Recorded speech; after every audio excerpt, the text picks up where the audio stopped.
कभी ध्यान दिया है कि स्त्री जब चलती है तो उसके साथ सिर्फ उसका शरीर नहीं चलता, उसके साथ जिम्मेदारियां चलती हैं। उसकी चाल में थकान भी होती है और फिर भी एक अजीब सी गरिमा। वह सुबह उठती है, किसी अलार्म से नहीं, किसी रोने की आवाज से। उसकी नींद पूरी नहीं होती, पर उसका प्रेम कभी अधूरा नहीं होता। और फिर किसी शांत पल में जब वह अपने बालों में उंगलियां फिराती है तो कुछ टूटकर उसकी हथेली में आ जाता है। वह पल कोई नहीं देखता, क्योंकि स्त्री अपने दर्द को दिखाने से पहले 1000 बार सोचती है। वह आईने में खुद को देखती है, चेहरा बदला हुआ है, आंखों के नीचे हल्की थकान। लेकिन अगर ध्यान से देखें तो उस चेहरे पर एक नई सुंदरता है। वह सुंदरता जो केवल मां बनने के बाद आती है, यह वह सुंदरता है जो बलिदान से जन्म लेती है।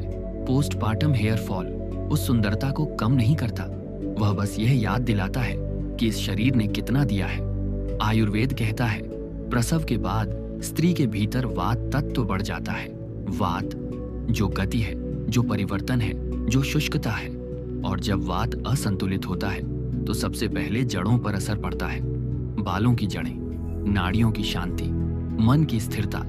इसलिए बाल गिरते हैं, इसलिए थकान आती है, इसलिए कभी कभी आंसू भी बिना कारण बह जाते हैं। ये कमजोरी नहीं है, ये जीवन देने की कीमत है। लेकिन देखिए, वह स्त्री फिर भी मुस्कुराती है। बच्चे को गोद में लेते समय, घर संभालते समय, सबका ध्यान रखते समय उसकी मुस्कान कोई दिखावा नहीं होती, वह साहस होती है। वह रात को जब सब सो जाते हैं तब पहली बार खुद के पास आती है। वह जानती है उसे ठीक होना है, धीरे, गहराई से। वह वही करती है जो उसकी माँ, उसकी दादी और उनसे पहले हजारों स्त्रियां करती आई हैं। तेल, तेल जो केवल बालों को नहीं, पूरे अस्तित्व को पोषण देता है। आयुर्वेदिक हेयर ओनेल, स्पष्ट ज्ञान। इस तेल का उद्देश्य है वात को शांत करना, स्कैल्प को पोषण देना और बालों की जड़ों को स्थिरता देना।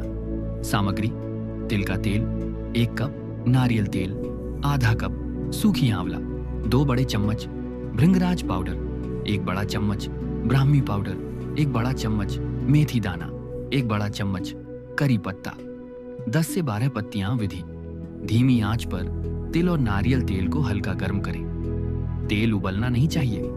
अब इसमें सभी जड़ी बूटियां डालें और धीमी आंच पर पकने दें। जब करी पत्ते कुरकुरे हो जाएं और तेल की सुगंध बदल जाए तो आंच बंद करें।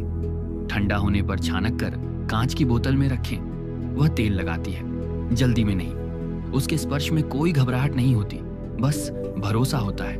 वह जानती है, जड़ें सुनती हैं। वह जानती है जो गिरा है वह लौटेगा।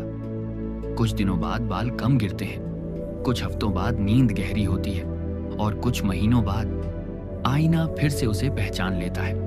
लेकिन उससे पहले वह खुद को पहचान लेती है, क्योंकि स्त्री की सुंदरता कभी बालों में सीमित नहीं रही। वह उसकी आंखों की चमक में है, उसके धैर्य में है, उसके मुस्कुराने में है। तब भी जब उसके कंधों पर पूरी दुनिया का भार हो, वह गिरती है फिर भी उगती है, वह थकती है फिर भी खिलती है। और इसलिए वह इस धरती की सबसे सुंदर रचना है। अगर आज आप यह सुन रही हैं तो जान लीजिए, आप सुंदर हैं, आप पर्याप्त हैं, आप मां हैं और आप फिर से खिल रही हैं। अगर यह कथा आपके दिल को थोड़ा भी छू पाई हो तो इसे लाइक करें और द वैदिक मॉम को सब्सक्राइब करें और इसे किसी और स्त्री तक पहुंचाएं, क्योंकि हर स्त्री इस कहानी का कभी ना कभी एक अध्याय होती है।